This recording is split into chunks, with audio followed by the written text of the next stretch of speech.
पढ़ाते भी पढ़ाते भी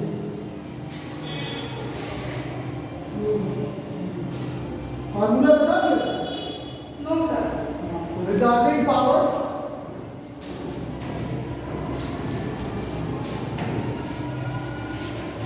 of microscope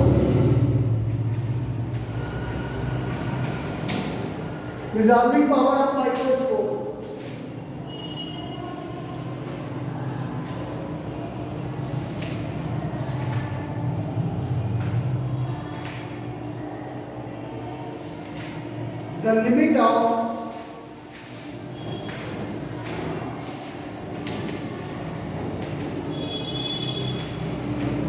the limit of resolution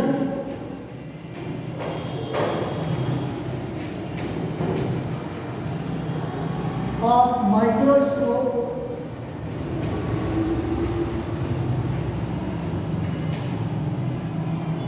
is the minimum distance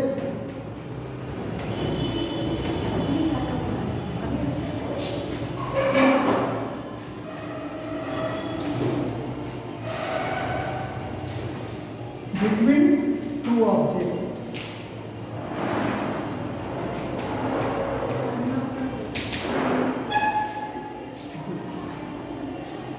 जो दो ऑब्जेक्ट है ए और बी उनके बीच की मिनिमम डिस्टेंस को रिजॉल्विंग डिस्टेंस बोलते हैं। Resolving minimum distance between the two object और डिनोटेड बाय डी। अब D is directly proportional to lambda lambda and lambda is the wavelength of light. Lambda is the wavelength of light.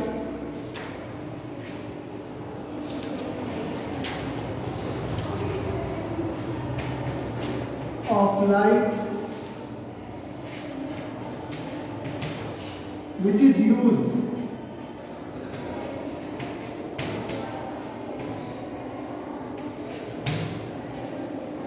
जो light हम use कर रहे हैं उसकी wavelength होती है लैम्डा और इसके प्रोपोर्शनल है and inversely proportional to 2 theta कोण एंगल कहलाता है। कोण एंगल का सेंस यहाँ पर ये हमने लेंस लिया।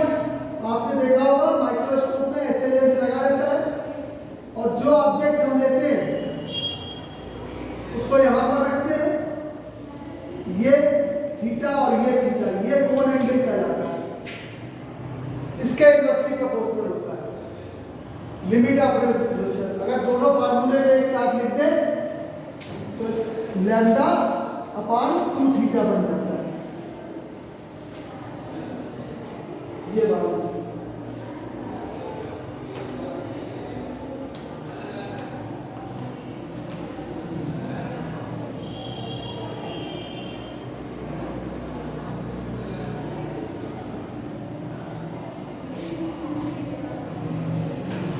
ये इसको थीटा स्मॉल एंगल है तो हम साइन थीटा भी लिख सकते हैं। इसको 2 sine theta is equal to lambda B equal to lambda upon 2 sine theta. ये फार्मूला लिमिट ऑफ रिजोल्यूशन का है।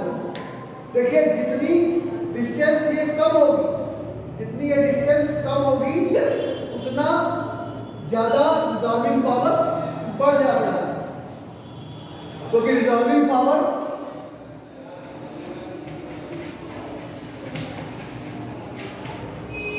is inversely proportional of limit of resolution होता है।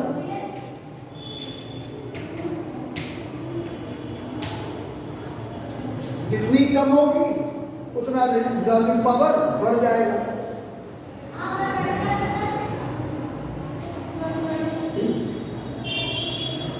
अब अगर हम ऑब्जेक्ट के साथ कोई मीडियम यूज कर लें, जैसे हमने यहाँ पर कोई ऑब्जेक्ट रखा उसके ऊपर कोई लिक्विड डाल दिया तो उसका रिफ्रैक्टिव इंडेक्स भी इफेक्ट करता है।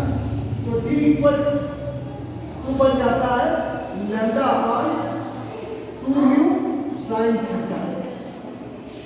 ये फार्मूला है। अगर आप लिक्विड नहीं यूज करेंगे, बायो वाले बच्चे जानते हैं कि जिस ऑब्जेक्ट को हमें माइक्रोस्कोप में देखना होता है उसके ऊपर कोई लिक्विड हम डाल देते हैं ताकि वो बताया ही जाता है कि वो स्टेबल रहे, लेकिन स्टेबल नहीं, गिरे नहीं। जैसे कोई ग्लिसरीन डाल दे ताकि इधर उधर ना भागे, छोटा ऑब्जेक्ट है गिर सकता है। या पानी डाल दे तो पानी का फिर रिफ्रैक्टिव इंडेक्स यहाँ बढ़ जाएगा 3/2, तो D और कम हो जाएगा। D क्या होगा, तो रिजॉल्विंग पावर बढ़ जाती है, इसलिए उसमें डाला जाता है। तो आपने देखा होगा, देखा नहीं करते हुए, तो ये है कांच की स्लिप, कांच का टुकड़ा रख देते हैं तो वो भी मीडियम है, उसका भी रिफ्रैक्टिव इंडेक्स हो जाएगा। तो आप खुद ही देख लीजिए इसका 2/3 हो जाएगा। कुछ लगाना होता है, हाँ कुछ लगाना है, लिक्विड डाल दे, कांच का टुकड़ा रख दे छोटा सा, कोई भी मीडियम डाल दे, तो उसका रिफ्रैक्टिव इंडेक्स मान लीजिए आपने कांच रख दिया, तो कांच का रिफ्रैक्टिव इंडेक्स 3/2 होता है। तो 3/2 यहाँ लगाएंगे, डिस्टेंस 2/3 रह जाएगा। तो पहले डिस्टेंस थी इतनी, अब उसकी क्या हो गई 2/3। तो 2/3 जब हो जाने से रिजॉल्विंग पावर और बढ़ जाएगी, यानी जो इंस्ट्रूमेंट यूज कर रहे हैं उसका रिजॉल्विंग पावर हम बढ़ा सकते हैं। ये फार्मूला है। तो इस तरह से रिजॉल्विंग पावर हमारा बन जाएगा माइक्रोस्कोप का। अगर हम फार्मूला लगा दें तो रिजॉल्विंग पावर शॉर्ट फॉर्म में लिखा है 1/D होता है, और D की वैल्यू जब हम लगाएंगे तो 2 mu sine theta upon lambda. अब लैम्डा हमको कम से कम लेना है, तो हम किस कलर की लाइट यूज करें, वायलेट कलर की यूज कर सकते हैं, तो हमको रिजॉल्विंग पावर ज्यादा मिलेगी। ये सारे इसमें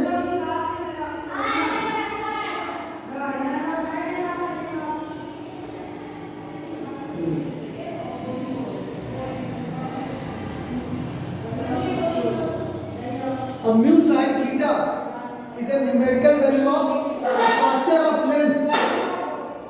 ये aperture कहलाता है। Aperture the maximum distance between the two ends of lens. ये aperture numerical value of lens की ये aperture बन जाती है 2 mu sin theta। ये अपॉन लैम्डा। लैम्डा कम से कम यूज करें। अगर आप रेड कलर का यूज करेंगे तो उसकी वेवलेंथ ज्यादा होती है, तो वायलेट तो उसका कम हो जाएगी। ये यूनिवर्सली प्रोपोर्शनल है। बाकी इसमें और ज़्यादा कुछ नहीं आता है, इतना ही है। इसके बाद आता है resolving power of electron microscope. अब सबसे कम देखिए वेवलेंथ में प्रॉब्लम ये है कि वेवलेंथ में हमारा कंट्रोल नहीं है। हम रेड कलर की वेवलेंथ बदलते हैं, ऐसा नहीं कर पाएंगे। विजुअल रेंज भी एक रेंज है जिसको हमारी आँख सेंस कर सकती है, तो वो एक पर्टिकुलर रेंज है, उससे कम हम नहीं कर सकते। तो उसके लिए भी साइंटिस्ट ने एक तरीका निकाला। क्या निकाला उन्होंने, इलेक्ट्रॉन बीम। इलेक्ट्रॉन बीम यानी इलेक्ट्रॉन, देखिए wave is also made by the small particle. अभी आपको बताया जाएगा वेव कैसे बनी है, डुअल नेचर ऑफ रेडिएशन। हाँ, डुअल नेचर में पढ़ाया जाएगा। Wave are also made by the small particles, है। तो उन्हीं particle, and each particle are called photon and they have some energy. Similarly we can also made a wave by the electron. Electron is the smallest particle. Electron is the smallest particle. अगर हम किसी तरह से ऐसा arrangement बनाएं कि एक electron दोनों ऐसे चैन की तरह चले तो ये एक वेव फॉर्म करने लगती है। ये एक वेव फॉर्म करते हैं और इसकी वेवलेंथ सबसे कम होती है। इसकी वेवलेंथ क्या होती है, सबसे कम 1 एंगस्ट्रॉम होती है। सबसे ऑर्डर ऑफ 1 एंगस्ट्रॉम। तो सबसे अच्छा हमको रिजॉल्विंग पावर किससे मिलेगा, इलेक्ट्रॉन बीम से। कम है। सबसे अच्छा हमको रिजॉल्विंग पावर इलेक्ट्रॉन बीम से मिलेगा। अगर हम वहाँ वाले इलेक्ट्रॉन को कोई इससे कम तो कोई आएगा नहीं। पावर -10। अब आप समझिए इलेक्ट्रॉन बीम का wavelength lambda equal to 1 angstrom. इसका मतलब 10⁻⁻10 मीटर। तो रिजॉल्विंग पावर कितनी बढ़ जाएगी? ये ऊपर जाएगा 2 sin थीटा 10⁻10। कितने टाइम बढ़ जाएगा रिजॉल्विंग? यानी वेरी क्लोज टू ऑब्जेक्ट अगर बहुत ही पास में रखिए तो भी रिजॉल्व हो करके हमको दिखा दिया जाएगा। ये इसका फायदा है। जो आर्टिफिशियल है, जो इलेक्ट्रॉन बीम बनाना पड़ेगा आपको, कैथोड रे से निकलती है, इसका भी अरेंजमेंट है, बन जाती है। साइंटिस्ट भी बनाया के पढ़ाया भी जाएगा आपको। इलेक्ट्रॉन बीम का ये यूज है। इतना ही है टेलीस्कोप में। माइक्रोस्कोप में इसके बाद आपको टेलीस्कोप का रिजॉल्विंग पावर बता देते हैं। टेलीस्कोप का रिजॉल्विंग पावर ऑफ टेलीस्कोप।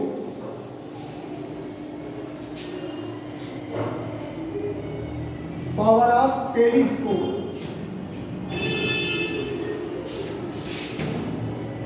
देखिए टेलीस्कोप का resolving power depend upon the theta. यहां पर कोई ऑब्जेक्ट है,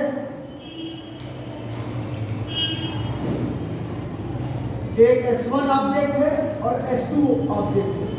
ये हमारी आंख पे कितना एंगल बना रहे हैं। सब they subtend the angle on over I d theta, small angle. यानी पहले से ही कितना सेपरेट है। S1 और S2 दो ऑब्जेक्ट है जिसको हमें देखना है। ठीक है। अब हम विद ऐड का मतलब है कि लेंस यूज कर रहे हैं, टेलीस्कोप यूज कर रहे हैं। इसके बाद वो कितना एंगल बनाएंगे, इसको किसी किताब में ऐसे दिखाया गया है। यहाँ पर लिया दो ऑब्जेक्ट S1 और S2, ये एंगल बना रहे हैं ऐसे और ऐसे जा करके ये थीटा एंगल बनाते।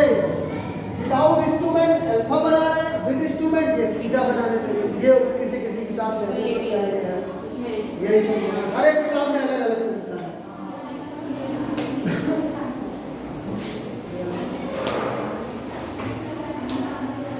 अब d थीटा जो भी हमने आपको बताया था, इन दोनों के बीच में अगर हम d थीटा ले लें तो d theta is directly proportional to lambda upon d। Directly proportional to wavelength of light used. Lambda wavelength of light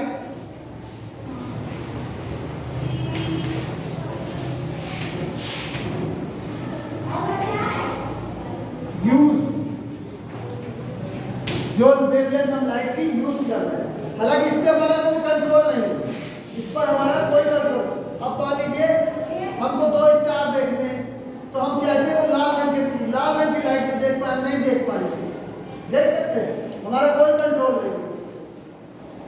wavelength of light can not be control इसको, लेकिन इसको हम रिमूव करेंगे कैसे हम बताते हैं आगे।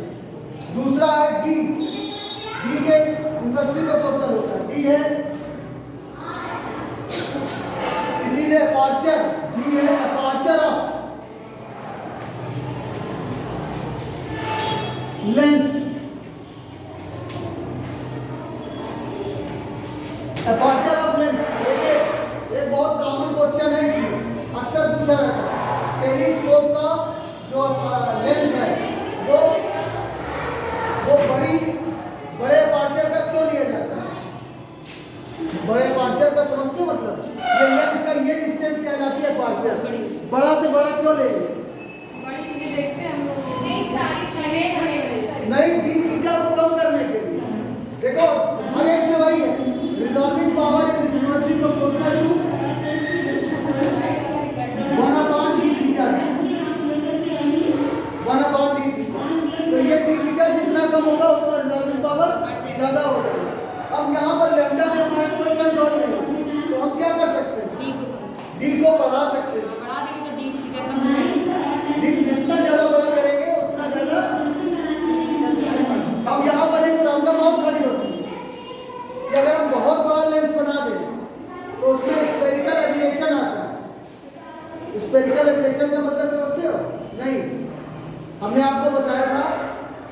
जब हम लोग रे ऑप्टिक्स यूज करते हैं, रे ऑप्टिक्स, तो रे ऑप्टिक्स में हम लोग केवल क्या बताते हैं कि point object made a point image, ये बताते हैं ना।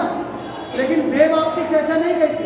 वेव ऑप्टिक्स कहती है they are made a diffraction pattern, क्योंकि जब लेंस से लाइट जाती है यहाँ से तो इनसे कॉर्नर से भी मुड़ती है, तो they will made a diffraction pattern, spherical diffraction pattern बनाते हैं।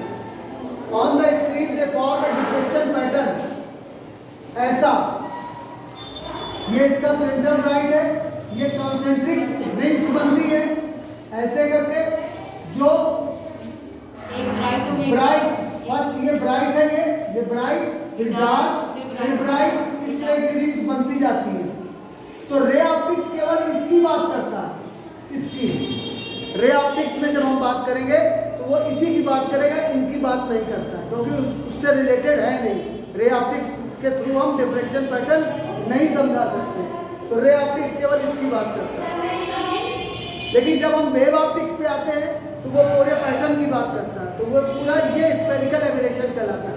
यानी ऑब्जेक्ट एक है और इमेजेस केवल नहीं है, एक दो, यहाँ भी ब्राइट दिख रहा है, तो ये स्फेरिकल एबरेशन माने उसकी इमेजेस कई बना रहा है। तो हमें मुश्किल हो जाता है आइडेंटिफाई करना कि वहाँ पर एक ऑब्जेक्ट है कि दो ऑब्जेक्ट है कि तीन है। ये प्रॉब्लम तब आती है जब हम बहुत बड़ा अपर्चर का लेंस यूज करेंगे, तो उसको अवॉइड करने के लिए हम लोग इसके लिए क्या लेते हैं, पैराबोलिक मिरर। आपको बताया था टेलीस्कोप में ऐसा लिया जाता है पैराबोलिक मिरर, इसमें स्फेरिकल एबरेशन नहीं आता। जो भी ऑब्जेक्ट आएगा वो इसकी फोकस पे जाके और यहाँ पर हम मिरर लगा देते हैं ऐसे करके, और ये ट्रांसफर कर देते हैं, यहाँ पर टेलीस्कोप लगा होता है, इससे हम लोग देख लेते हैं। ये इसमें कमी होती है, समझ गए बात। बहुत सारे इसमें एक नंबर के क्वेश्चन बहुत सारे आते हैं।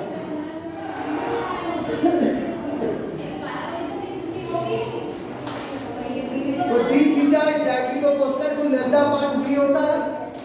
जब प्रोपोर्शनलिटी का साइन हटेगा तो यहाँ पर आ जाता है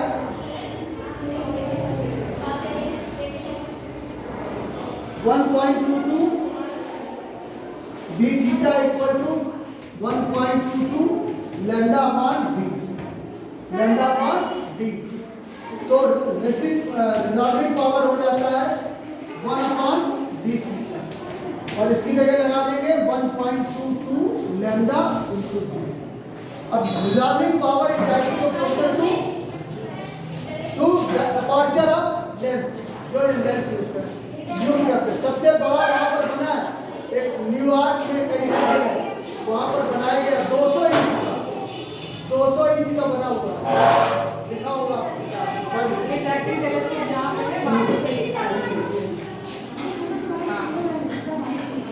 telescope is used observe distance object which is objectively. और दूसरा इसका फायदा क्या मिलता है डी बड़ा करने का, क्योंकि हम लोग डिस्टेंट ऑब्जेक्ट देखते हैं, दूर की चीज देखते हैं, टेलीस्कोप से किसको देखते हैं, दूर की। तो maximum light can be inter through the lens, जितनी ज़्यादा लाइट इंटर करेगी उतनी ज़्यादा अच्छी इमेज बनेगी, इसलिए हमको अपर्चर को बड़ा रखना पड़ता है। ये इसका दूसरा फायदा है, दो तीन फायदे हैं बस, बाकी और कुछ नहीं। यहाँ तक हो गया, चलो हो गया।